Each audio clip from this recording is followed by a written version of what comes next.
Real people speaking about their real experiences with the justice system. This is Chris Cases. All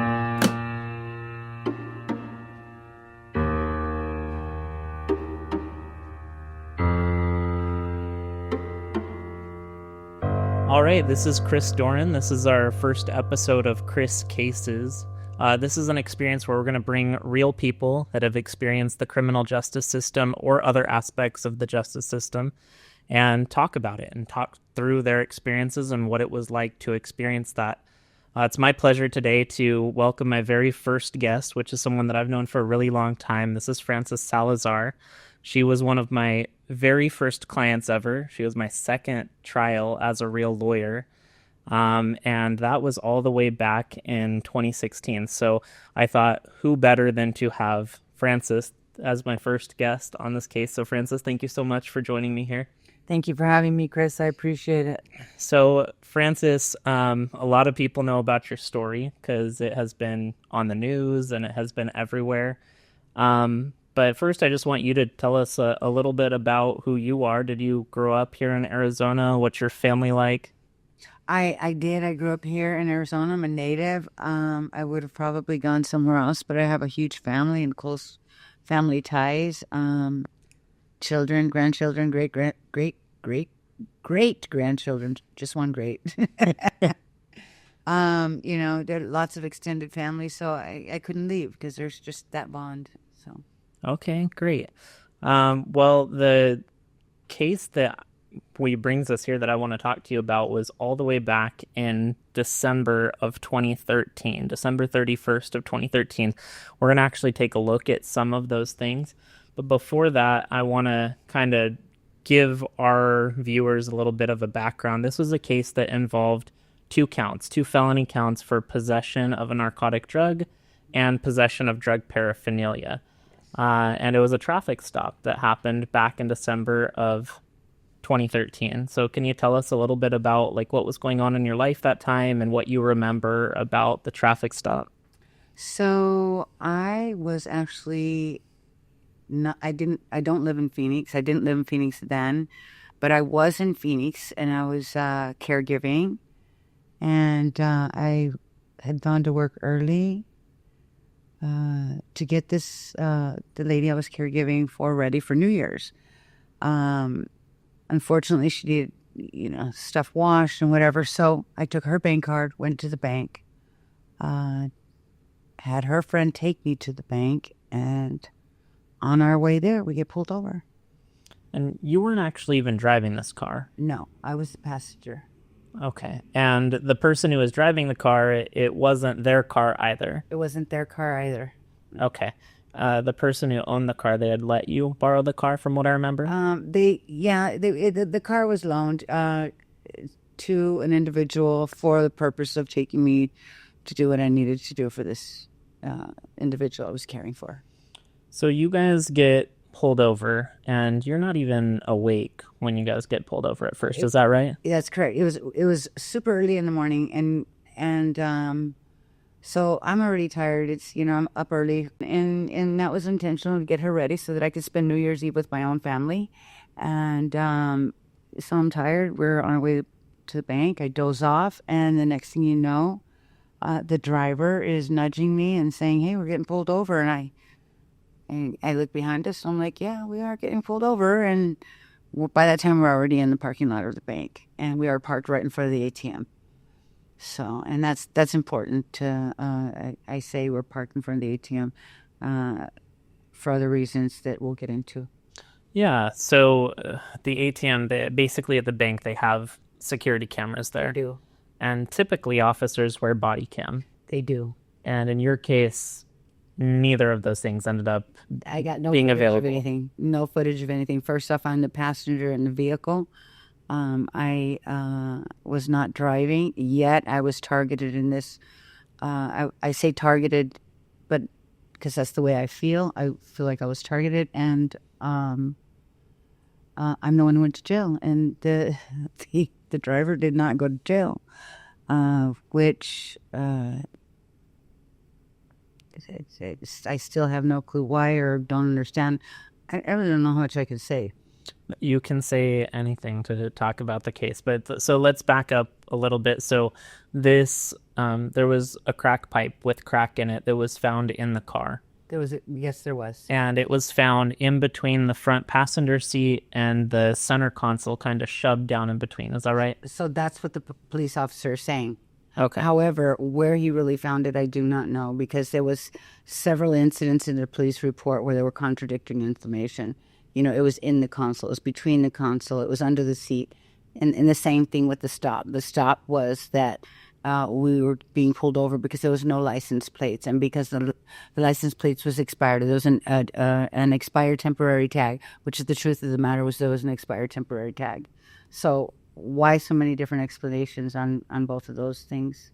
Yeah, and that was one of the things that we challenged in the case, is Yep. we actually challenged the lawfulness of the stop. Ultimately, a judge didn't agree with us, but we challenged and said, hey, there wasn't a valid basis for the stop, right? Right. And one of the things I think that kind of stands out to me in the whole thing, when you look back on the entire situation, is that the arresting officer had a riding partner, and the riding partner could not collaborate with the arresting officer. As a matter of fact, when he was questioned, he said he never heard me speak. He did not see where anything was found in the car.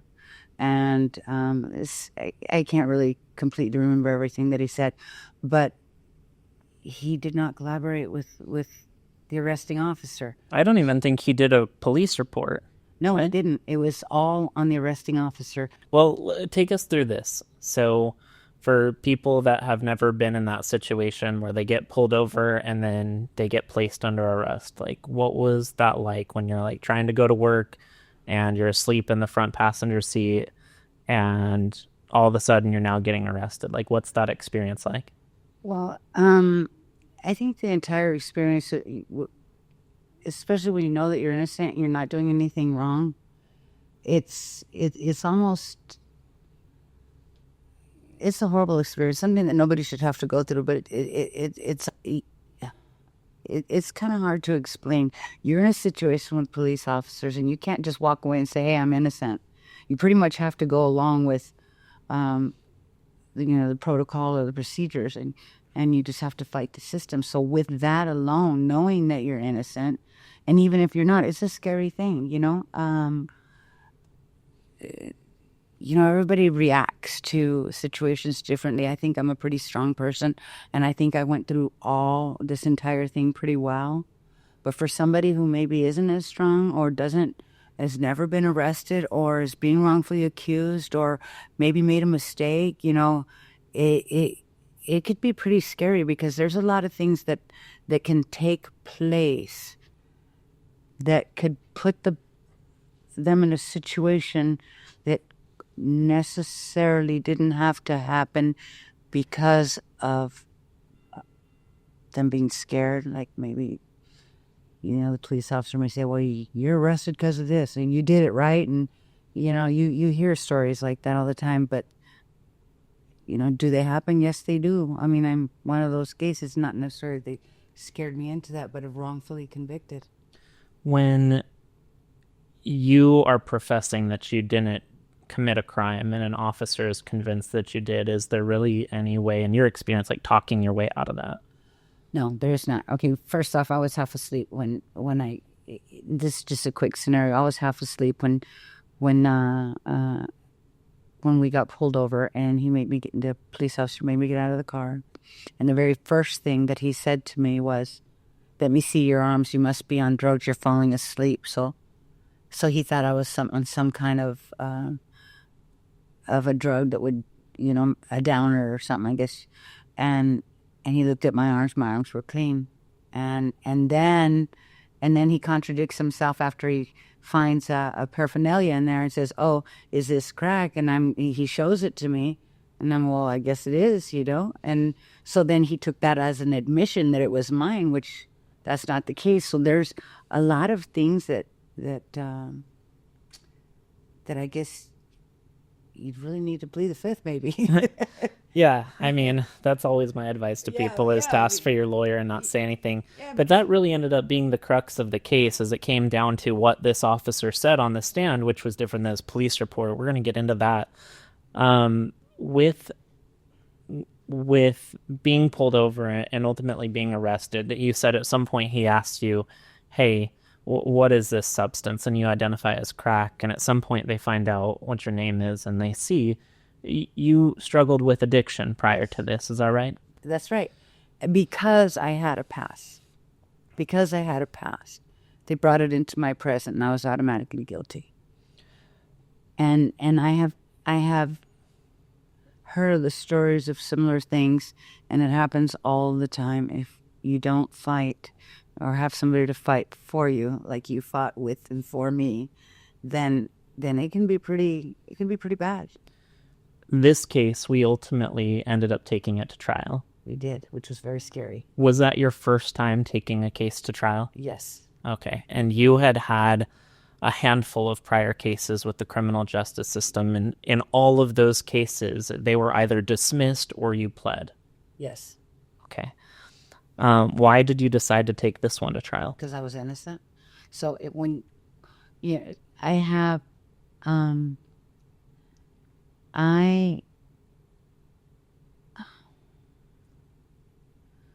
so I was, I was an addict. And I used to use drugs. And I know that sounds really bad, but there's so many people out there that have a loved one that has. It doesn't make them a bad person. I just had a bad habit. And it took me into the judicial system, and I got in trouble. And when I got in trouble, I admitted my fault. I knew I was guilty. I signed the paperwork. I served my time. I served the consequences. But this particular time, I was not going to go and do that for something that I was not guilty of. However, they kept trying to get me to sign. At one point, they even asked me, well, they came with pleas, and they asked me, what's the least amount of time you'll take? And I literally looked at them and said, the least I'll take is an apology in the state of Arizona. Yeah. And the reason why I took it to trial is because I had hope that the system would work for me. Just like I signed the plea when I was guilty, I had hope that they would see that I was innocent, and that didn't happen.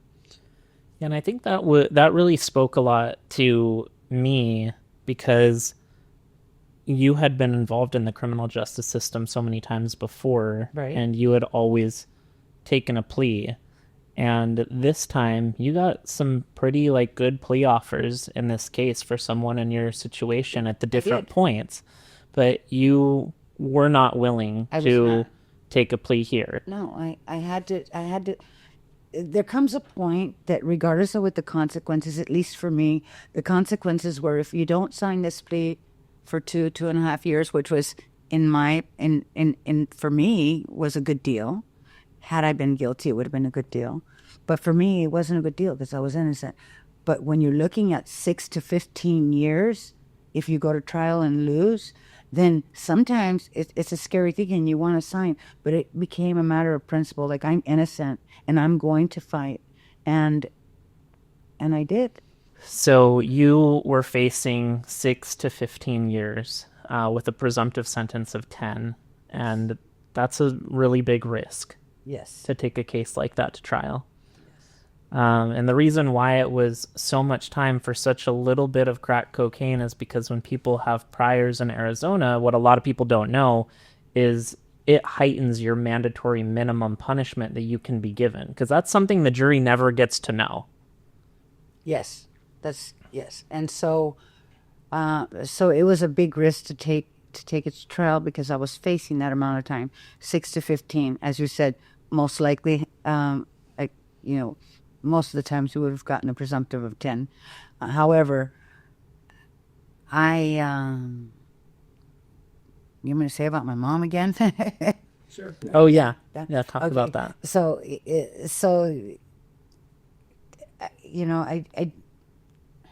I'm kind of lost here.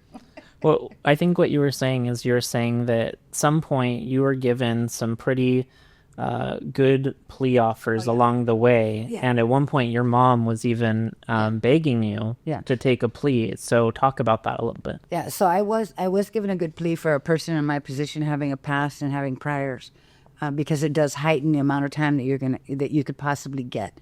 However, in my past, I signed the plea when I was guilty because I was guilty. I served my time. I served the consequences. I did what needed to be done, and this time I was innocent and I was not going to. And because the time was so high, my mother even asked me, please just sign the plea and go do your 2.5 years and come back home. Even though she believed in me, believed that I was innocent, she didn't want me to take the chance to get that amount of time because of her age and her health. And she kept telling me, I may not be here if you get that amount of time. And that was a really hard decision that I had to make. And I just, she understood. And I just told her, I can't do that. That's not something I can do. It became a matter of principle and a matter of hope that the system would see that they were wrong. What's that like? Because I feel like if someone is out there, they're facing a criminal case, they're single, they don't have a lot of family around, it's one thing to make a decision at that point of I'm going to take the risk or I'm not. But I think it's a completely different element and factor when someone has family to consider, when they have kids, when they have parents, when they have significant others, loved ones that are like, I can't lose you for that amount of time. I don't want to lose you for this smaller amount of time, but we can get through that. Like, please take the plea. How is it being in a position like that when you're like, I'm innocent and I want to fight that, and you have loved ones saying, please don't? It's a really hard place to be. And I truly believe that there's a lot of people that probably sign the pleas to get away from the fear of the amount of time that they could possibly get. Even if they've never been in trouble before, you take a trial, there's a heightened amount of time added. It's just the way it is. So when maybe somebody's going to get a year or 5 years, whatever it may be, it could possibly be, 3 years or 5 years, which could have originally been one. I'm being hypothetical, but there is, and so it takes a lot of, what am I going to do? Some people say, well, I'm not taking that chance. I'm not going to, take the chance of getting 5 years when I can just sign this plea, even though, it's not right. And, I can sign this plea and I can do a year and I can come home and I'm done with it. So, and there's a lot of that happens. And I don't think that society really wants, it's not supposed to want people to plead to things that they didn't do. Right. For all sorts of reasons. But one philosophy behind it is that if people who are innocent of things start pleading guilty to certain crimes or get convicted of certain crimes, then they think, well, why would I live a virtuous life and do everything right if I'm still going to be punished for it? I have to agree with you on that, because maybe somebody who was not so strong-minded would kind of throw in the towel and say, forget this, it's me against the world, or some kind of an attitude like that, and everything that they have possibly maybe have worked for to try to be that better person goes right out the window, because it feels like that burden and that weight of the system of a mistake that they have made it could really ruin their life. Of course, I'm not saying let people get away innocent. If we do something wrong, we need to be held accountable, not just in the judicial system, but across the board, period. But there is a lot of discrepancies in the system, and it's unfortunate, but there is. And there's, just like with this situation with the police officer, I could be bitter about him, or I could be better. And I'm not going to be bitter and let him live rent-free with resentment in my head. But he's one officer amongst many. So I could sit here and I could talk a lot of stuff about police officers, which maybe somebody else would. But there's a lot, the police officers are people, just like me and you. They make mistakes. But then there's other people that aren't making mistakes. They're just that way. Yeah. And so I feel like the police officer that arrested me was just that way. He was negative in nature. Dark in nature, for lack of better description. But so I don't want people to take away from this that the entire system is screwed up, or that every police officer is bad, because that's not the case. But there is a lot of bad things that happen, and there's a lot of injustices out there that need to be fixed.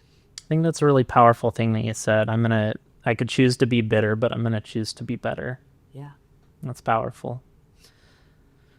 With this case, going back to the case that we're talking about here, so like I mentioned, this happened December 31st, New Year's Eve of 2013. Yes. Your case started immediately after that. You were arrested. Prosecution files a complaint. It goes into the system. I'm not even a licensed lawyer yet at the time. I get my license later on in 2015 in like October. So there was your case before we even met, before you even like our firm took over the case. It was about a year and a half, all of 2014. And I don't think your trial wasn't even until 2016, but there was a decent amount of time. Why was your case taking so long for just a simple drug possession case? Well, there was just a lot of things that went south. Okay, I had a different lawyers, and for whatever reason, one dropped out for their health, another one dropped out for, I guess, conflict of interest. You went through multiple lawyers. I went through a few of them. And these were, some were ones that you hired and some were ones that were appointed, or were they all appointed? They were all appointed. I was trying to, find the right attorney, and it was a series of events. And when I found you, and it just worked, and I appreciate it, and I thank you. I appreciate you, Francis. I appreciate you saying that. So, but it's the truth. You're a good man, and you're a good lawyer, and you fight for justice. And we need more people like you, not just in the law firms, but people like that, period, everywhere. Well, I appreciate that, Francis. With the lawyers that you had, what's that like when you get appointed a lawyer? They're going through your discovery. They're getting caught up to speed on the case. They're even doing interviews of witnesses, and then for whatever reason, health, conflict, whatever may happen, they're off and you have to start all over again. Because I'm sure you're not the only person that experienced that. What's it like to kind of get in the groove there and feel like there's some momentum with your case and then start back over? Yeah, and then that is not a good place to be at all. Okay, because from the very beginning, getting back to the being parked in front of the ATM, from the very beginning, I asked for that film from the ATM to be subpoenaed, and I asked that from the very first lawyer, and everything that we worked on, which was minimal in the big scheme of things, there was just certain key points that I felt were necessary, and then I got taken to another lawyer, and I'd have to request this and tell them, where I stood with things and what I needed or wanted, or and then I had to also pay attention to their expertise, and we'd get started, and then before you know it, every time I turned around, I was going back to square one. For whatever reason, I kept going back to square one. So by the time that I actually get back to, get with you, we can't even subpoena the film anymore. Yeah, it was gone. It was gone. And so there's that series of events that took place, of the changing of the lawyers for whatever purposes, really was damaging to the case, because there's certain things that you can only do for a certain period of time. For instance, bank's only going to give you film for so long, or other things as well, which I'm not the expert to, but it's not a good place to be. Things get lost, things get shuffled. There was a conversation, I can't recall exactly, but I remember that she was one of the lady lawyers, that she found a voice recording of me when I was arrested, and it had there was nothing in there that said all the things that the police officer put in the police report. And that just Totally never contradictory. surfaced. That Never surfaced, and then it disappeared. So those types of delays can lead to key evidence just not being available anymore, because security footage can only be available for so long. Right. What's it like when you're innocent of something and you're talking to somebody that you don't know, someone that has been appointed to represent you, and you're like, hey, I'm innocent of this? Like, you've experienced that with a couple different people. Do you feel like generally people believe that, or like, no, yeah, I've heard this before, or what? How does that go? I don't think they really believe you.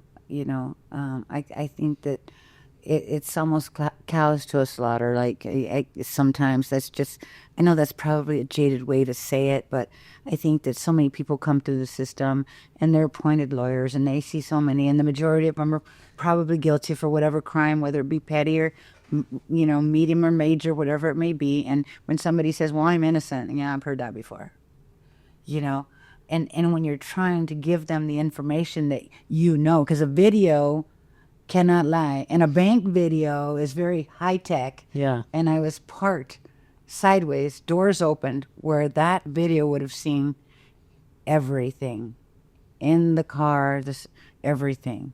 Yeah. The way that the whole thing transpired would have been on video. And people can say this, that, or the other, but a picture tells 1,000 words and a video tells even more. Yeah. Well, we eventually got to, after you're about a year and a half in your case, and you found our law firm, and you hired us, and I still was just a law clerk at the time, and so we met. Do you remember, like, coming into the law firm? Do you remember meeting us? Like, do you have any recollection of that?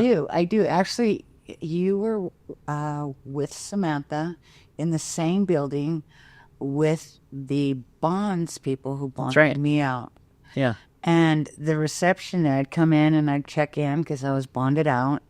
And she kept saying, well, try them. And I was kind of, I didn't know what to really look for because I had so many negative experience with being, shifted off to one and then to another and then to another. And I can't even remember how many there were, maybe 4. Yeah, I think it was a few. 4. Yeah, it was quite a few. And so I said, I'm going to try. And I go in there and it just, I guess the best way that I can describe the reason why I went with the law firm was because I felt it in my spirit. Just something vibes, something connected. Take it how you wish, but if it goes against my gut, then I can't do it. And and here we are. One thing that I always tell people when I'm talking to them in a consultation is I tell them, go out and talk to other lawyers. Like, you don't need to, it's not a used car dealership. You don't need to stop here. This price is still going to be here. I'm still going to be here as long as it's somewhat relatively soon. But this is your life. This is a big deal for you. You need to find somebody that you trust, whether that be me or someone else. This is your life, and it's really important. It is. And so I think that finding someone that you trust with your life, literally, is something that is so important. I agree with you. Yeah. You have to feel it. It's just, you have to, I don't know. I can't describe it any other way. You got to feel it. So I'm a law clerk. I'm working on your case. We start figuring out the motion to suppress issue for an illegal stop. Eventually, I become licensed later that year in October of 2015. And like I said, a handful of those cases I took over. And yours was one of them. And we kind of knew the whole time, basically, that we were going to take your case to trial. Like, you were pretty certain on that. Like you said, as either an apology or nothing, but we were going to take the case to trial. And so from the moment I got on, we're prepping for trial. And then trial ends up going in 2016 in August. What's that like? You've never been to trial before. You've taken pleas. This is the first time you're gearing up. So as we're getting trial dates set, the closer we get to the date, we're preparing to go to jury selection. Like, how are you feeling? And like, what's going on in your regular life? Well, from the time, it's been 3 years almost from the time I went to trial. And so I've been living that whole time with a cloud over my head. You can't really make plans or solid decisions, or because you've got this cloud over you. You really don't know where it's going, how it's going to turn out. You can know that you're innocent and you can fight for that, but you don't know the outcome. And so you're living to the best of your ability, and just when you think everything is going great, everything's looking good, everything's aligning, all the evidence, everything's falling in place, then you get into trial, and you're just sitting there like, we got this. Were you feeling optimistic going into trial? Did you feel we've got this? I had a bag packed in my trunk. I was going to take off somewhere after trial. That's how confident I was. You're like, I'm going to go on vacation after this. Because I'm going to be free and I'm going to be able to, because I believed it. Yeah. I really believed that the system was going to work for me. And you had built such a wonderful, great case. And you know, it was just, I truly believed it was going to happen. And I prayed and I felt like this is going to, I felt like I in my spirit, I felt like I was going to get out of this. And you know what? I did get out of it. I had to go to prison, but I finally got out of it. So I want to show you a video from opening statements to take us back to opening statements so that we can just kind of all experience that together and ask you about it. This case is about responsibility. This case is about who's responsible for contraband. On the morning of December 31st, 2013, two officers pulled over a car that appeared to have an altered temporary registration tag on the back of it. Inside of the car, there was a driver and a passenger. The defendant was the passenger, and she had a copy of the registration document showing that the car was registered to her name. The driver didn't have a driver's license. The officers ordered everyone out of the car. They impounded the car. When they impound the car, they have to look at everything that's in it. They inventoried the car, and in the space between the center console and the passenger seat, they found what appeared to be a crack pipe. Inside the crack pipe, there was a usable amount of crack cocaine. What you're going to hear today is testimony from the two officers that conducted that stop. They're going to tell you what they found, where they found it, what the defendant had to say about it.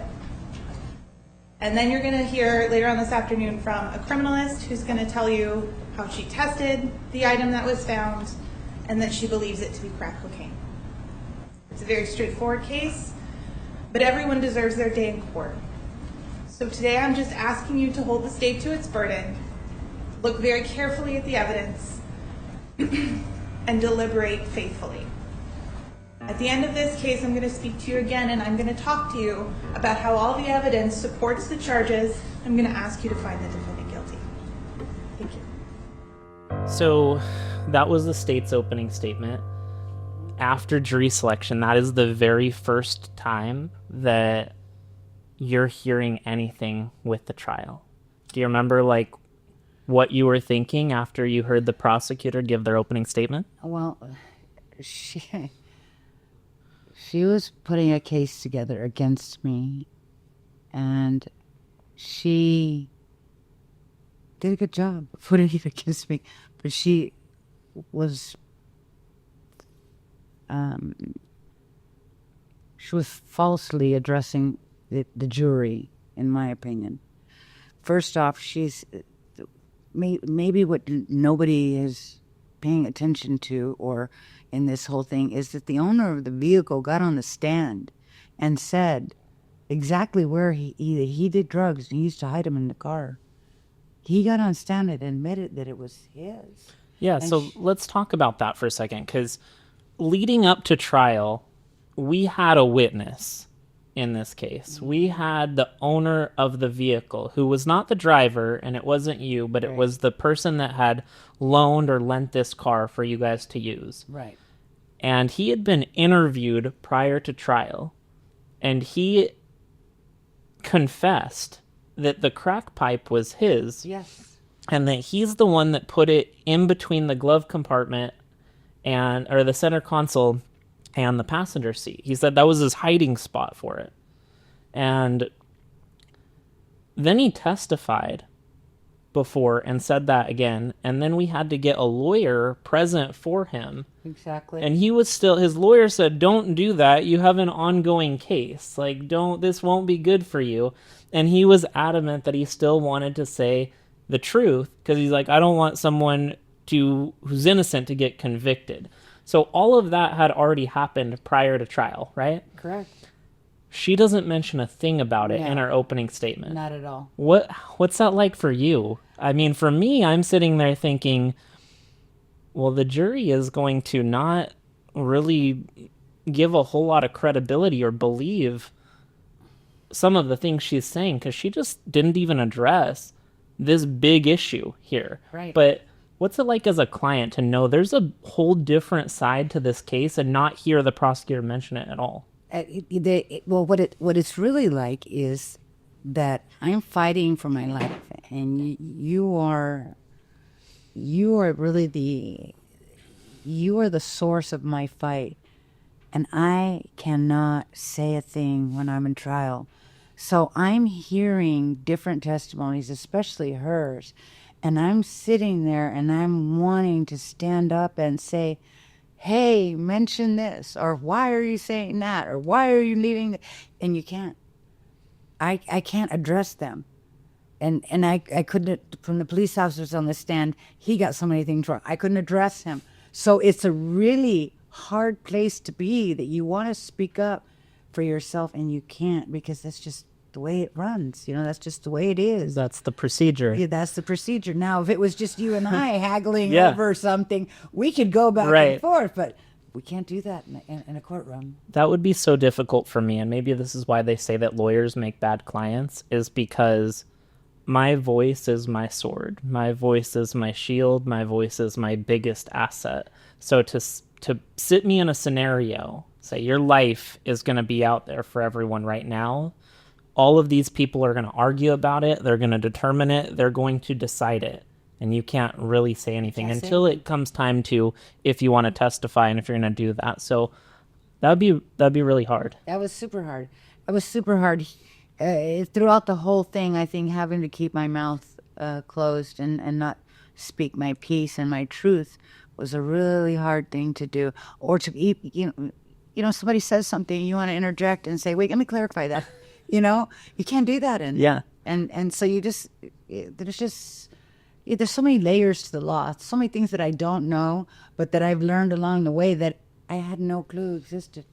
The other thing that I want to comment on about the prosecutor's opening statement that stands out to me, like watching it back, is nowhere in her opening statement do we hear her say, Frances confessed to the crack pipe and the crack being hers.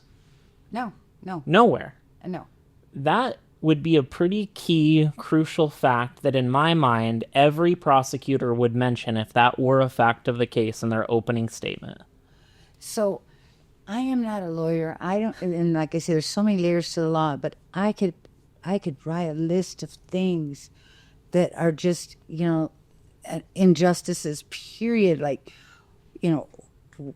things that weren't mentioned, like there was the license plates missing, 3 different reasons why we got stopped, different places in the police report where they say they found, the crack pipe. In the police report, it says that I said these things, and then he says something different on stand. There was just so many discrepancies through the whole thing, and they're not mentioning any of that.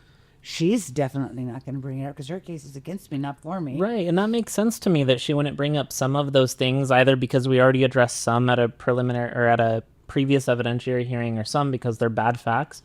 But for me, if I'm a prosecutor and I have a good fact, like the defendant has confessed to the crime, you better believe I'm telling the jury that they're going to hear that evidence in my opening statement. But I just thought it was so, and it'll come up for why I'm mentioning this, but that was so notable to me that we don't hear her say that. So now I want to play for you the defense opening statement, just so we can kind of see both sides, how trial starts out. Instead of getting New Year's kissed, Miss Salazar, she gets New Year's cuffed.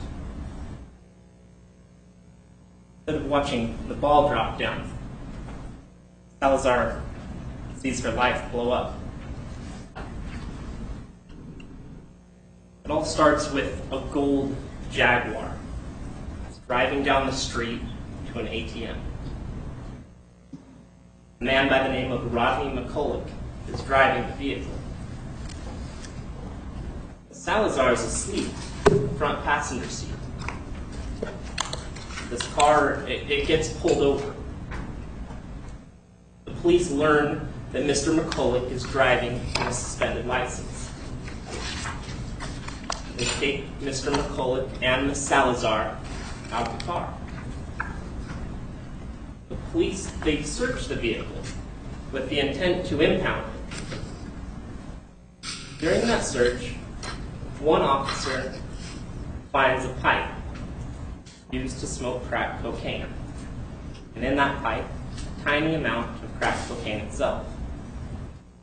He finds it wedged between the front passenger seat and the center console. The officers are going to testify. They're going to tell you that Ms. Salazar was the closest person to that crack pipe.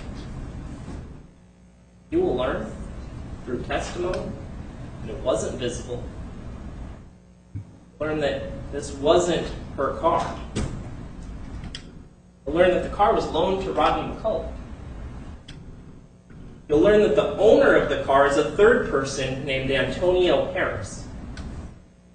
Most importantly, you will learn that Antonio Harris has admitted to the crack and the crack pipe being his.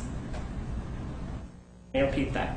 You will learn that Antonio Harris has admitted that the crack and the crack pipe are his.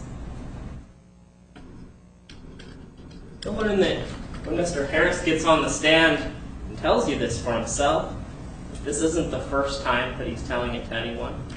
You'll learn that he's been telling the state and everyone in this case this for months. You'll learn that Ms. Salazar was asked about the pipe being in the car. She had no knowledge of it. Mr. Harris will tell you why he is coming forward and testifying in this trial. You will learn he wants to do the right thing. He wants to tell the truth. That he doesn't want other people to suffer for his mistake.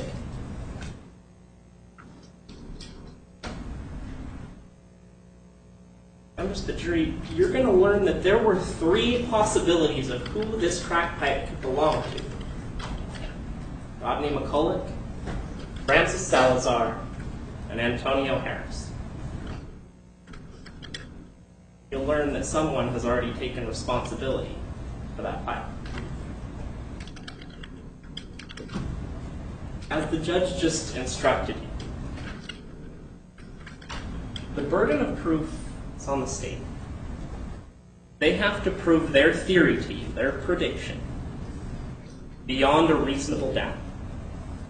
That is the highest burden that our justice system imposes. As the judge just told you, means they must leave you firmly convinced of their theory. It's not our job.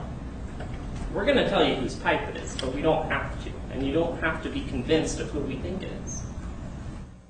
They don't leave you firmly convinced that it's Ms. Salazar, and they won't meet their burden. When that happens, if they leave you with reasonable reservations about who that pipe could belong to, at the end of this week's trial, I'm going to come back here before you. And I'm going to ask you to find Ms. Salazar not guilty. Because even though they got the right charges, you will learn that she may not be the right character. Thank you. We just had an opportunity to watch the defense opening, so I know how I feel after that. I feel we've just provided the jury with a lot of information that they didn't know. It almost seems like a different case that we're talking about. I remember seeing some of their eyes open and their mouth kind of drop, like, why are we here? someone else admitted to this crime already? Right. Well, I don't understand. And so I felt good about it. What were you kind of feeling after hearing the opening from the defense side of things? Um, I I was feeling very powerful. Like I would have to say, after you addressed all those issues that were not addressed by the state. Her thing was everybody has a reason to lie. But when somebody's admitting something that they can possibly do time for, I think that in itself speaks volumes. And when you let the jury know that information that was left out by the state, I really thought that it was going to make a difference. And what really stands out to me is that the way the prosecution had worded everything and basically called everybody liars, Yeah. I mean, that was their tactic, right? Right. Is, don't know if we'll hear from Frances, but if we do, she's a liar because this is her trial. And Antonio Harris, like, he's a liar because he's her friend. And Rodney McCullough's been to prison, and so he's a liar too. Yeah. Everybody but the cop is a liar, Everybody. essentially. But I think Turned out to be reversed. right. So then going into it, we hop right into trial. We start going through the state's case in chief, and their case in chief doesn't consist of that much. They have 2 cops, and they have the person that tests this to confirm that it actually is a drug. From what I remember, I think those are the witnesses that they called. But I think that the part that no one was really expecting, at least at this point, the state and the defense seem to be pretty consistent that no one has brought up that you have confessed to this crime. Like, the state's not saying, hey, members of the jury, you're going to hear that Frances confessed to this, that this is hers, whatever. And you're not hearing the defense saying, hey, Frances has confessed, but here's why, and she didn't really mean that. Everyone seems kind of on the same page of, we're dealing with someone who was sitting in a car with someone else, and there's a crack pipe in there, and the state's blaming Frances for X, Y, and Z, and the defense is saying that it's not Frances. And that seems to be the dispute. That's what I thought the fight was going into this trial. What did you think? Well, I'd maintained my innocence from the very beginning. And she never, she couldn't say that I admitted because that was never said. She took something that was put in the report. I believe it was a report out of context. When the police officer showed me the crack pipe and said, "Is this crack?" And I don't remember what I said. Yeah, it looks like crack. I guess it's crack. So that was the admission. In her opinion, I believe that I was saying I was guilty. That was not an admission. He was asking me a question, and I answered it. Never did I ever, ever, ever say that I'm guilty. If I was guilty, I would have just said I'm guilty. Let me sign the plea. Let me get this over with. Why would I drag it out 3 years, living with a cloud over my head? That's not going to happen. So that kind of transitions to where this trial took an unexpected turn, I think, for me, for you, for everyone. The main officer gets on the stand, and in his direct examination with the state, for the first time ever, he says that you admit that the crack and the crack pipe are yours, that you confess to this crime. Where, though? What? When I heard that, I know what I was feeling, and I'll talk about it in a minute, but I want to give you the opportunity to first. Knowing that that was never said, and that there had been other court hearings before where we've talked about it, and it was never brought up, and reading through the police reports and never reading that, what was that like in that moment? And hearing the prosecutor not even mention it or opening or anything, hearing him on the stand say that you confessed for the first time ever, how did that hit you? I wanted to stand up and call him a liar again. I couldn't. And fast forward down the road, I wrote a letter to that police officer and basically begging him in a letter to please tell the truth, that my life is at stake. I don't remember exactly what was written in that letter, but I do remember saying that people make mistakes. You know, you made a mistake here, or something to that effect. All I'm asking you is to tell the truth. I didn't say, tell them that I didn't say that. I said, just tell the truth. That was the message that I was sending. Just tell the truth. And it went through some channels, and it went to however it went through the system. Then the judge got wind of the letter, and at some point, the judge said, if maybe I'm wrong, he was giving me a 90-day period. Yeah. Or So something. going into this moment, though, I mean, this was shocking to say the least. You know, it's been so long ago. The emotions don't go away, but I don't hang on to that. So for me, it felt like the rules to the game had changed. There were no rules there. I had done a trial as a law student. I had done a second trial as a lawyer, and this, I think, was my third felony jury trial that I had done at the time. And in all the other trials, it was, you know what to expect. This is what the evidence is. This is what pretrial discovery was. This is going to be a factual issue for the jury. But in that moment, for the first time in my career, and one of the most significant times in my career so far, I felt like the rules to the game had changed. And that was my first kind of take of a real world shock of this is not justice. What do you mean that you're going to get on the stand and tell these people sitting in the jury box that she confessed to something for the first time? We're not prepared for that. We are not anticipating that. We don't have body camera to dispute that. We don't have surveillance video to dispute that. Your report doesn't say that. So that was shocking to me. I remember being upset. I remember being just feeling like that was unjust. And another thing to that was where I had all the changes of lawyers, and I'm sorry, but I can't remember her name.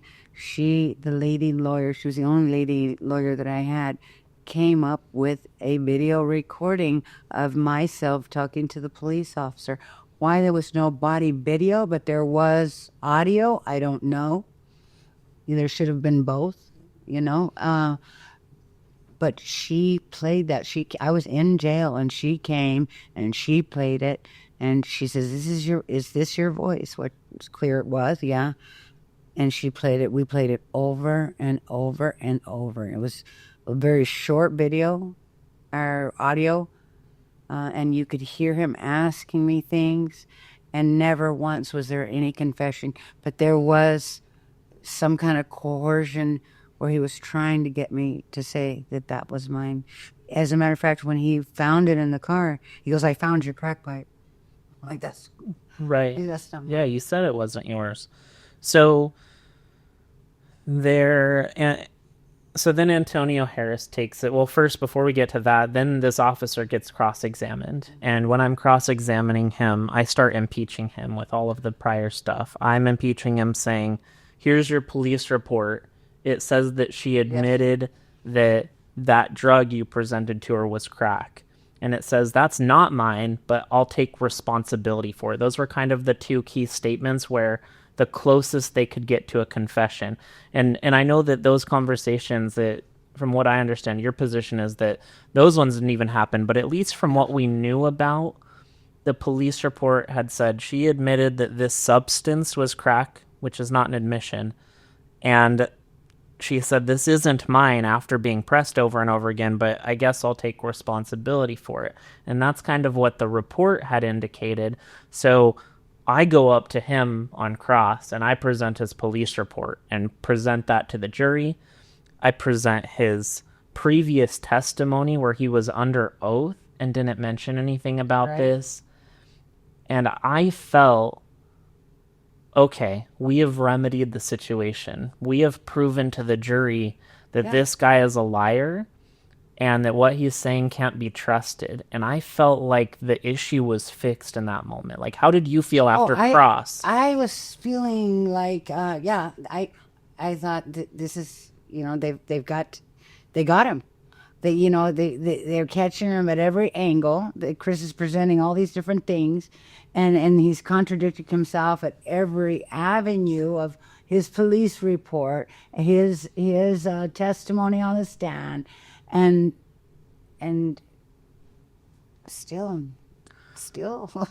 After the cross-examination of the officer and the other state witnesses that testified, which weren't really the crux of the case, then we got our opportunity to present a case. And what a lot of people may not know about the criminal justice system is that oftentimes the defense doesn't present a case. They don't have the burden of proof. They don't have to prove anything. No one has to testify. We don't have to submit any evidence. But here, we had witnesses of our own on top of the impeachment that officer had to endure on cross-examination. So we called two of them, and we called Rodney, and we called Antonio. And Antonio came forward and testified the same way that I told the jury that he would in my opening statement, and the same way he had prior to trial, saying, that was my car, I loaned it to them, that was my crack pipe, that was my secret hiding spot, Frances didn't know anything about that. And for me, I've never been so confident and sure of a case than I was after that came out, because there was nothing the state really did to impeach his credibility. He was being advised by a lawyer to not testify. He had his own case going on, and his testimony was consistent down to every detail that he had said previously. How did you feel after Antonio testified? I really thought it was a slam dunk case. I really thought that, I'd come this far. I've had, all these different obstacles. But somebody admitting and saying it's my car. I think at one point they even asked him, well, why would you hide it on that side? And he said, well, I'm a big guy, Yeah, he said his arms were so long that he couldn't put it down on his side, that it was more convenient for it to be. And I'm just like, well, that makes sense. Yeah. And so I just, it's one of those, I have no explanation for it, but I really thought that it was just all going to come out in my favor. Yeah. And even, we'll get to sentencing, but even not sentencing, the judge, the things that he said, it was like, he said at one point, he said, because of the perimeter of the law, his hands were bound, and he ended up giving me the minimum sentence of 6. But I think that even the judge, I feel like even the judge believed in my case. At some point, he gave that grace period that if I could, I can't remember what it was. Was it Rodney's testimony or maybe it was something that he would overturn the case if I came up with that evidence. And then I wrote the police officer, and he went with that. And I just felt like he saw it, but he was bound by what the perimeter of the law, as he said. Yeah, that's one thing about our justice system is a lot of weight is given to jury verdicts, and when the jury comes back with a verdict, it is pretty much respected, whether everyone in the room disagrees with it or agrees with it. So a little bit of a spoiler alert here, but we've kind of hinted at it throughout this whole discussion, but we go through closing arguments. After closing arguments, I'm feeling good about everything. The jury seems to be agreeing with us. You try and read juries and get an impression for what they're thinking and how they're feeling, and it seemed like they were agreeing with us.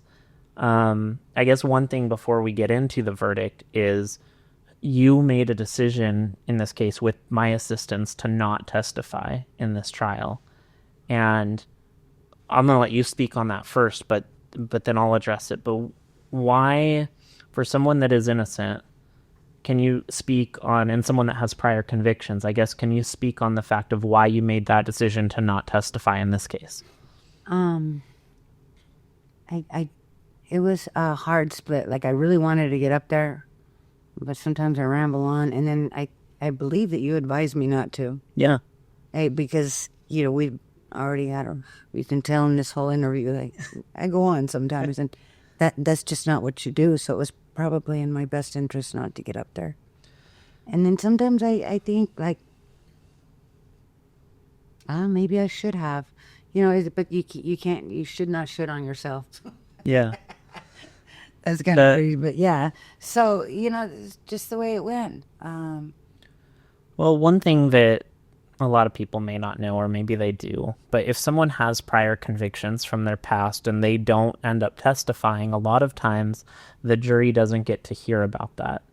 And so one of the things that was a consideration in this case, as in a lot of cases, is that you had prior convictions for drugs. Right. You had a handful of them. And if you were to take the stand and say, hey, that wasn't mine, I didn't know that it was there, this officer is not telling the truth, then the state would have been able to be like, you're a convicted felon. And they might have even been able to say, you have prior drug offenses. Right. And sometimes that can be a really powerful thing for juries to know, because they think, well, they've done it before, they do it again, or they're a felon and they can't be trusted. And for me, and I don't know if you feel differently, but for me, I felt like we didn't need that. I felt like we had impeached the officer. It was pretty clear you never confessed to anything like this before.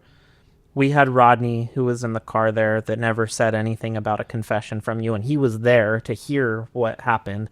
And then we had Antonio that said, that's mine, and she didn't know about it. That seemed like the perfect packaged case where we didn't need to give them any room to doubt. Well, I still couldn't, of course, I don't have the trained eye of the law, but my thought was, once he was on the stand and confessed, I don't even know how it got to trial. Of course, there's many layers to the law. That's where we ended up. Antonio, after he confessed. Yeah, after Antonio confessed, I thought that was that it would just like, the state would say, we're going to lose this case. But, that's just not the way it works. Because they could have charged him. They could have. It was still within the statute of limitations on when this happened. He had another ongoing case. They could have said, sorry, Francis, we got the wrong person here. We just had someone admit to the crime. We're going to charge them. Right. And they wasted all these tax dollars for what? For what? So ultimately, and like I said, we've hinted at this, but the verdict comes back and jury comes out. Judge asks them, has the jury reached a verdict? And the foreperson stands up and says, yes, we have. It's like, please pass that over to my bailiff. And they give it over to the bailiff. The bailiff gives it to the judge. He looks it over. And then he says that the verdict's going to be read at that point for each of the count. And the judge asks us to stand in that moment. And I don't know about you, but I don't, even back then, even when I was a new lawyer, I didn't really ever get nervous about doing cross-examinations or closing arguments or any aspect of trial. That's where I felt my most comfortable from competing as a mock trial student and from coaching as a mock trial coach. That was just my comfort zone. One thing that to this day still gives me nerves is when I am standing with my client waiting for the verdict to be read. I feel my stomach go empty. I feel like my voice is shaky. I feel like just this lack of control because I'm not in control at this point. I don't get to speak anymore, right? And I don't get to do anything anymore. So in that moment, I am nervous. I can't even imagine what it's like to be the client. So what's it like for you waiting, like knowing they've reached a verdict and knowing in a couple of seconds you're going to find out what it is? Well, I guess it could be different, but in that particular moment, I really thought we had the case. Maybe your nerves come from that particular day, moving forward to other trial cases. Maybe.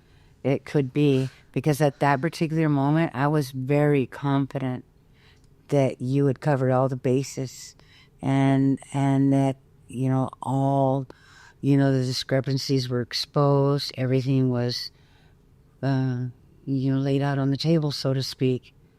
And I had nothing but confidence that I was going to go on my vacation, that I was going to walk out of there. I felt like it was almost over. So then contrast that with what happens after we hear the verdict. So you get one at a time. So they read for the possession of a narcotic drug first, and they say, we, the jury, find the defendant guilty. And then they read the possession of drug paraphernalia for the pipe and say, we, the jury, find the defendant guilty. How did that feel? I can still feel that today. What was the feeling? I was literally standing there, but I felt like my body was on the floor. Like I knew I was standing there, but it felt like just my bones were there, and the rest of me was just like putty on the ground. Like I was lost in that moment. I remember standing there, and I couldn't even speak, because I couldn't believe the verdict. And my daughter was in the room, in the courtroom, and I remember turning around and looking at her, and she just mouthed, just trust God. And that was a really hard place to be. I really thought we had this. Thank you. Yeah, I thought we had this. And the next thing you know, they come and they put cuffs on me and they arrest me. Take me into the holding tank. And I went into full-blown anxiety. And I'm not an anxious person like that. And I couldn't breathe, and I was just like, I can't even describe how I feel. To the point where the officer that had taken me back there had said, stand back and stand down. I'm not going to have you attack me. And I couldn't even talk. I'm like, I can't breathe. I couldn't talk. It wasn't, she was like thinking that my behavior was some sort of, possibly could be detrimental to her or something. I don't know. I couldn't even think of what she was feeling. I was so caught up in like what just happened.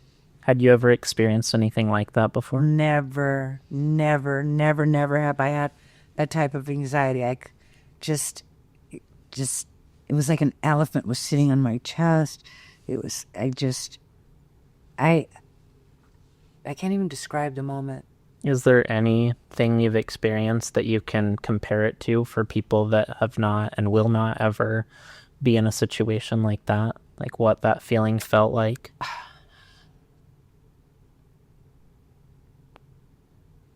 It's an indescribable feeling.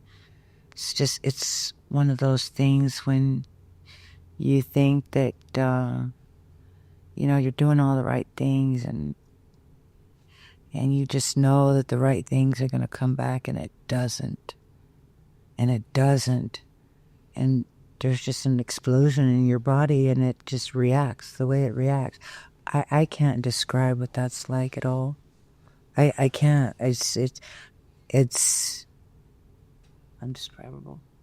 It's horrible. And I was shocked. Yeah. I remember not being able to feel my legs. I think that you had to sit down in the chair like immediately. I feel like my legs started to buckle a little bit. And that is not something that I've experienced before. That's kind of how sure I was about the case.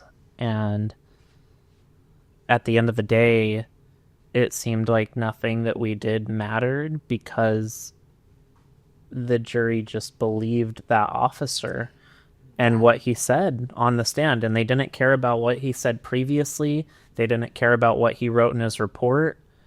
They just cared about what he said on the stand. And that was it. That was it. Regardless of all the things that you that you brought to the light, regardless of the admission, regardless of everything that we had going in our favor. Those, like you said, the rules changed. So fast forward a little bit. I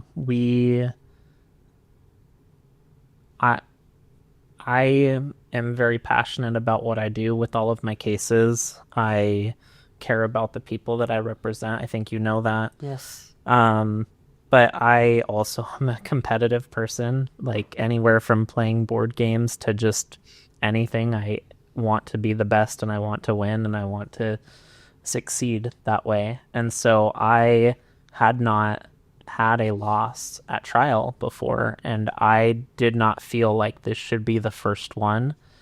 And I started filing every motion. I remember I started filing every motion that I could. I remember. I asked for the officer to be appointed a lawyer. I asked that the court submit charges for perjury for him. I remember that. I took all of this trial footage and everything in the report, and I remember submitting a complaint to the Phoenix Police Department, to the Professional Standards Bureau, say, hey, you guys need to look into this officer for what he did. And I just felt like there had to be something that could be done. But meanwhile, sentencing happens. The judge doesn't give you the presumptive. He gives you 6 years, the absolute lowest that he can, which I think goes to your point that he felt some type of way about this trial. Because if he didn't, then 10 years with your priors and everything would have been the appropriate sentence. Right. So fast forward to about a year and a half, maybe a little bit more than that later. But this was sometime in August of 2014, or sorry, August of 2016 that the trial happened. So fast forward to 2018, and sometime in the early months of 2018, I remember getting a notice from the court saying, hey, Frances's appeal is denied and she is now being appointed a post-conviction relief attorney. Right. And you, trial attorney, need to prepare the file to send over to post-conviction relief attorney. Right. So, and that's a pretty standard process that just get it ready. And at this point, none of the things that I had done previously had worked out. You're in prison at this point serving your sentence. And I remember my paralegal at the time, Jessica, that she went through the file on the docket. And I remember that she comes to me and she finds this thing that had been filed, this document that had been filed months after your trial had ended, months after sentencing. And it said the state's supplemental 15.1 disclosure, which is what we file when we're giving the other side notice that we're providing new information. It's something that you file before a trial so that you're saying, here's some more information I'm providing to the other side. And I remember at that point that I reached out to the prosecutor from the time saying, hey, what is this? I'm preparing the file for post-conviction relief attorney, and this document says that there's some information about this officer, the case agent on this case, that you disclosed or months after trial. What is that? Send that over to me. And I remember the response that I got from that prosecutor. That she would send it to the new attorney? Yeah, that's what she said. She responded and she's like, I'll send it to the post-conviction relief attorney. And I said, you'll send it to me because this mailing certification that you put to the court on this filed document says that you sent it to me a year and a half ago. And it says you emailed it to me, and it says you mailed it to me, and I never received anything. So you'll send it to me or I'm going to get the court involved. And then I got it. I remember either that day or the following day, like almost immediately, I get it. And it was approximately, somewhere between like 10 and 20 pages. I don't remember exactly how many pages it was. But, and I thought it was also telling that the prosecutor wasn't like, yes, I did send it to you. There was no response, right? But I'd never gotten it. And they send it over. And it's all of this internal investigation information for that officer saying that before your case went to trial, sometime before August of 2016, that he had been investigated for falsifying police reports, for lying to his superiors, and that those types of infractions had been sustained against him. And I remember getting that and thinking, there's no way. Like, there's no way that this is happening right now, but at the same time, it makes sense because that's what we had done all throughout the trial is we had called him a liar and we had said it, but we had nothing to grasp onto to show the jury about it. Shortly after that, almost immediately after that, I remember having my office set up a call with your CO3 officer at prison to give you a phone call. I still remember that call pretty vividly. Oh my God. Do you remember getting that call from me? I forget. Tell us about it. So, oh my gosh. All I can say is thank you because, I want to say this because it's very important because when you go to trial and you get a trial attorney and the trial is over, you're done. They're done, you're done. That's it. That's all. You move on and you do your post-convictions or whatever it is that you decide to do. But you were never done. You continued to search until you found the information necessary to release me from that prison because you believed in my case and you believed in me. And I have a multitude of gratitude for you. I can't tell you what that means to me. It's just words cannot describe. But when you called me that day, and I was in what they call it your counselor's office, and you got a call from your lawyer, and I get on the phone, and you give me the news, and you tell me that you had the information and that I would be out. All I could say was, thank you, Jesus. I remember just over and over, thank you, Jesus, and I was jumping up and down in that office, and there's windows everywhere. And, the counselor was standing out the door looking at me like, what's going on, I couldn't believe it. I'm going home. I remember saying, I'm going home. As when the conversation was over, I think I told you I loved you and I thanked you, and we hung up, and I opened that door and I went running out, and I just, the joy and, the relief, what that meant, and reuniting with my family, the missed birthdays, my mom was sick, just so many things, like going through my mind. I remember running down those stairs and I was running, I'm going home. And people were probably looking at me like I was crazy. They were looking at me like, you're not going anywhere, Lee. You're in prison.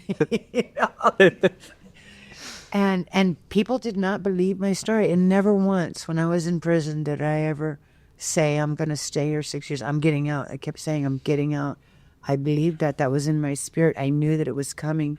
It was this, I don't have the words to describe all the legal terminology or how it all works. It was a big learning experience, but I have new respect for what attorneys do, especially someone who has the compassion and the heart for people and justice like you do. There's not enough for you to go around. And you have made a big difference in my life. Yes, I did have a past. I still have that past, but that past has made me into the strong, resilient woman that I am today.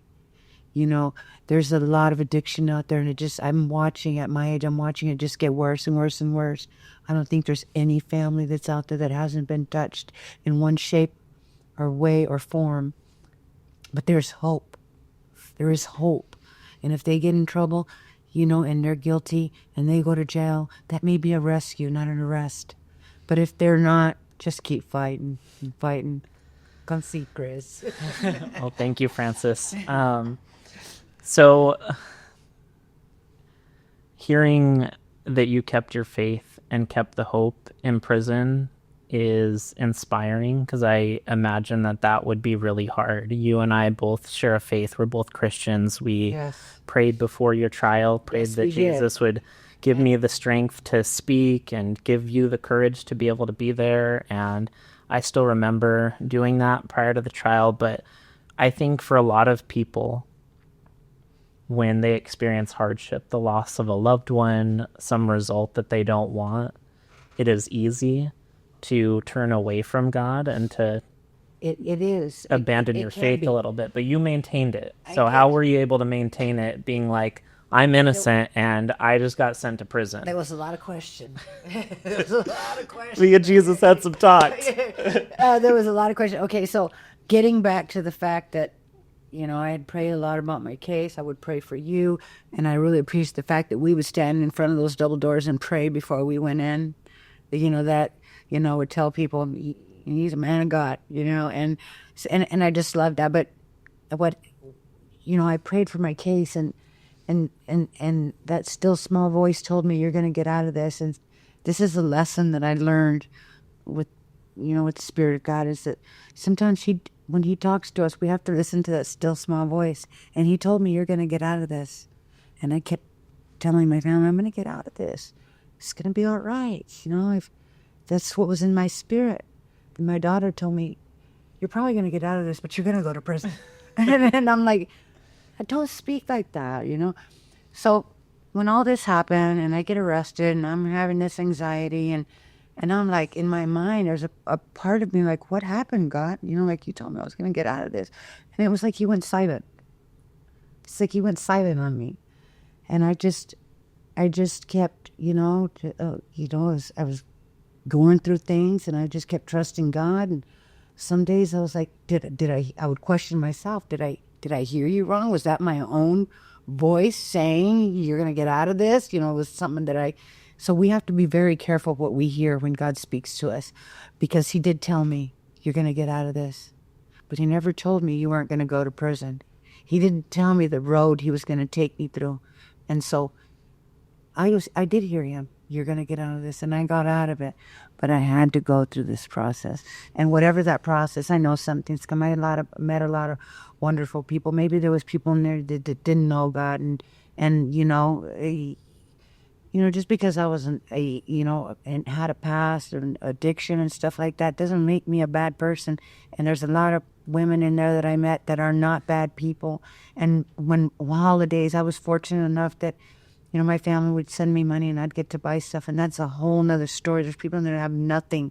So the women that had nothing in there, when it would be a holiday, I'd make little bags, put a few dollars worth of stuff in it, and it would be Valentine's Day, and I would talk about love and how everybody celebrates it with chocolate and flowers. But the true meaning of love is God. They would have to hear it before I do the raffle. Yeah. Thanksgiving. He did it on Thanksgiving, and it was about being, Yeah. having Thanksgiving every single day. Have an attitude of Thanksgiving every single day. It's not we can celebrate the turkey and all the good food and family and all that, but the Thanksgiving is every day.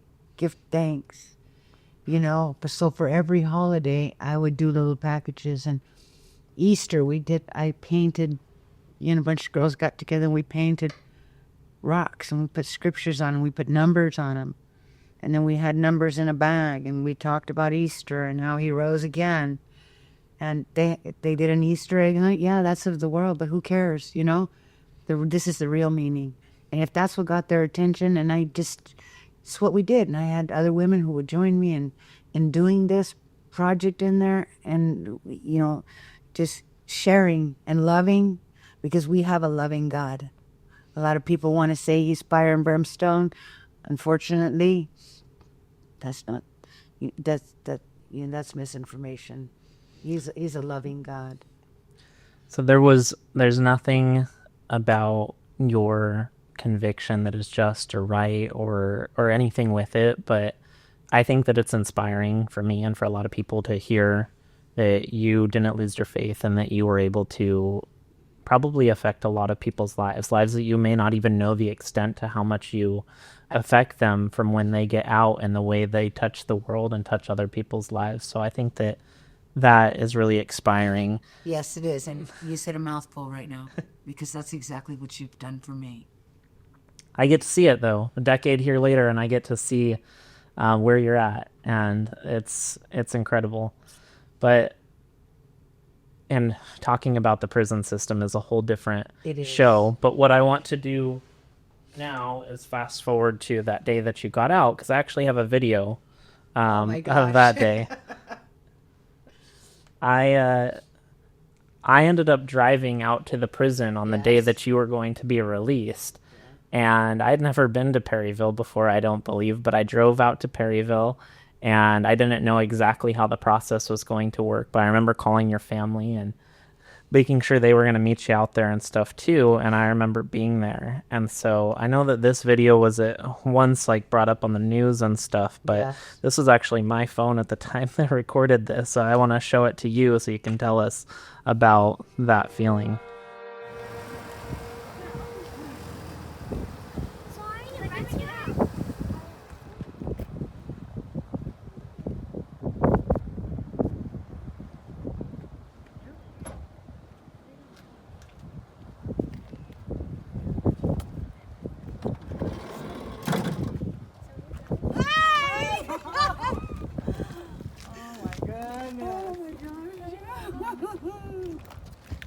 Oh, I love you guys. Come here.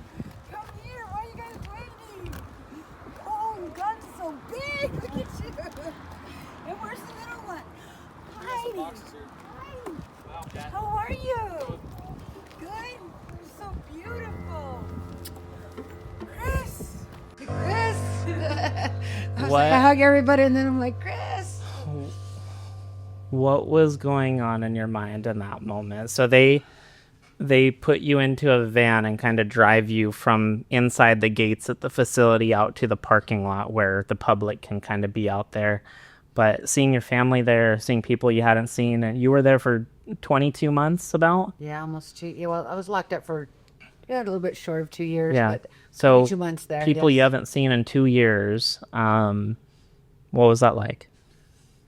Oh my gosh. That's something nobody wants to experience. I think the hardest part was my mom.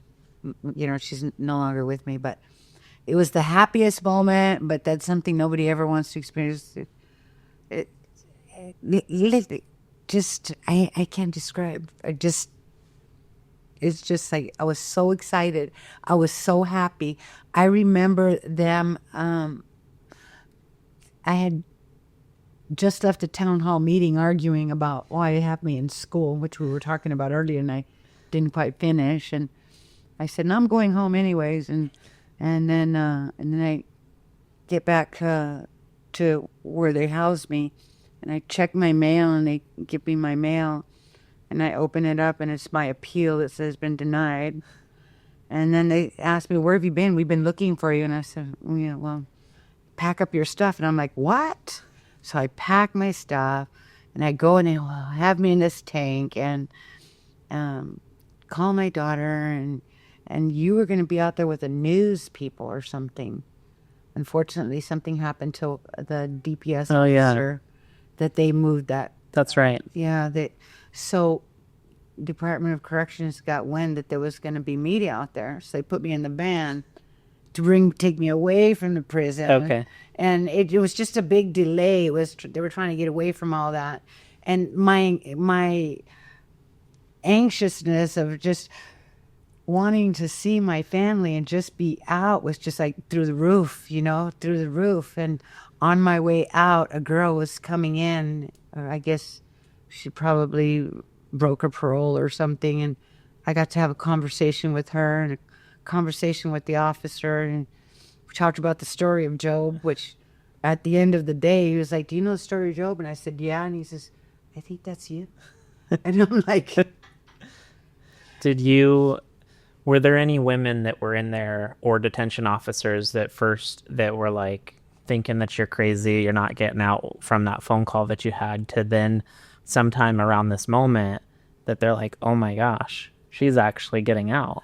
I think that they hear the I'm getting out a lot, that Yeah. I'm innocent a lot. And I think it's just something they hear, and it's noise in the wind.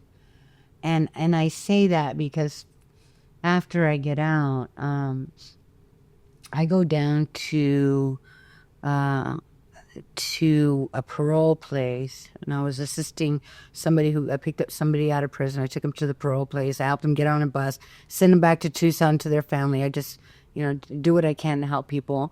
And when I went to the parole office with her, there was an officer there who was on the yard that I was on. And No he said, way. yeah, what are you doing here? And I told him, he goes, weren't you the one who always said you were getting out? Yeah, and I got out. Wow. So he was like, he literally put his hand on his head and and he turned around. He goes, I can't believe this. He goes, you never see that. And I think I told him I was a 1 in a million. He didn't understand it, but the 1 in a million comes from the fact that my son-in-law asked you, how often does basically everything line up where somebody actually wins, regardless of the circumstances from start to finish, and actually get exonerated. And you said 1 in a million, so he has a 1 in a million mother-in-law. But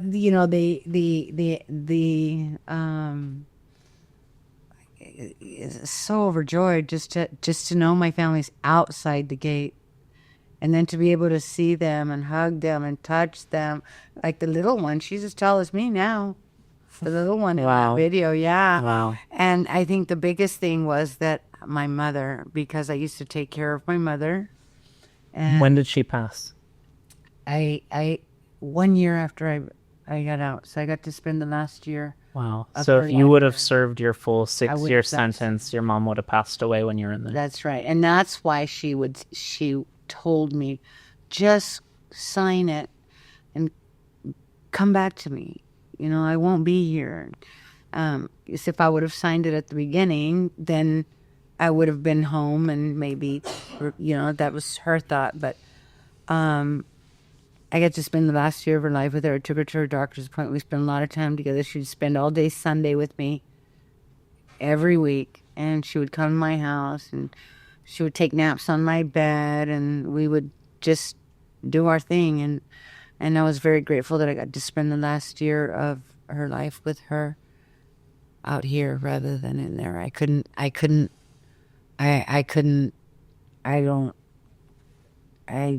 even imagine what somebody would go through losing a loved one and being inside on both Me either. ends. Yeah. Yeah, on both ends.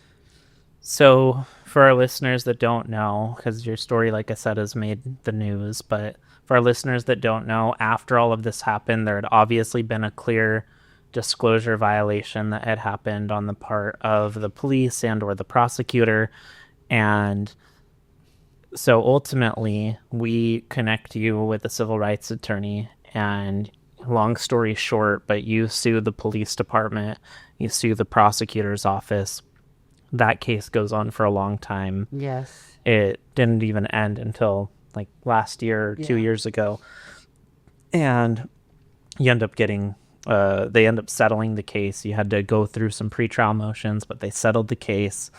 And so I guess tell us now, obviously none of that money that you receive, none of that makes up for the time that you lost, but does it give you any sense of solace, like having successfully like been able to say, hey, I'm innocent, criminal case is dismissed, I'm out of custody, and now I have this lawsuit and I got a settlement from this lawsuit? There's first off, I got X amount of dollars, but money can't replace your freedom. And above that is, what about all the time that I lost with my loved ones?